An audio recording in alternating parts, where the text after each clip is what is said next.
Tahukah kamu bahwa setiap negara memiliki buku catatan keuangan yang mencatat semua transaksi ekonomi dengan negara lain? Buku catatan inilah yang kita kenal sebagai neraca pembayaran. Neraca pembayaran internasional (NPA) adalah catatan sistematis transaksi ekonomi antara suatu negara dengan negara lain dalam jangka waktu tertentu.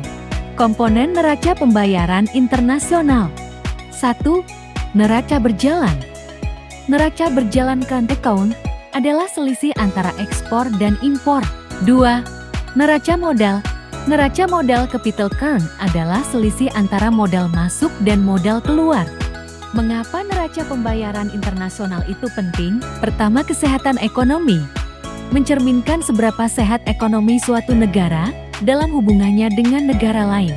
Kedua, kebijakan ekonomi. Menjadi acuan pemerintah dalam membuat kebijakan moneter dan fiskal. Ketiga, nilai tukar mata uang. Mempengaruhi nilai tukar mata uang rupiah terhadap mata uang negara lain.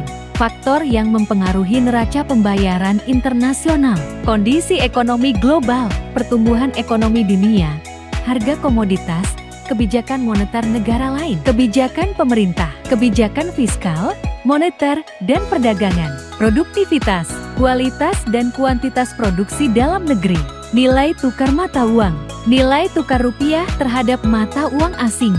Dampak neraca pembayaran internasional. Surplus, di mana surplus menunjukkan bahwa negara tersebut menghasilkan lebih banyak devisa daripada yang dibelanjakannya. Ini bisa menjadi tanda ekonomi yang sehat. Tetapi jika terlalu besar, juga bisa menunjukkan bahwa negara tersebut kurang memanfaatkan devisa untuk pembangunan dalam negeri. Defisit, sedangkan defisit menunjukkan bahwa negara tersebut menghabiskan lebih banyak devisa daripada yang dihasilkannya.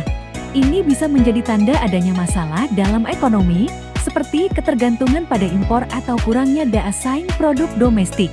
Dengan memahami neraca pembayaran adalah kunci untuk menghadapi tantangan ekonomi global yang semakin kompleks. Dengan terus memantau perkembangan neraca pembayaran, kita dapat mengantisipasi perubahan dan mengambil langkah-langkah yang diperlukan untuk menjaga stabilitas ekonomi. Nah, itu dia sekilas tentang neraca pembayaran. Sekarang, giliran kalian nih untuk bertanya, apapun pertanyaan kalian. Jangan ragu untuk menyampaikan.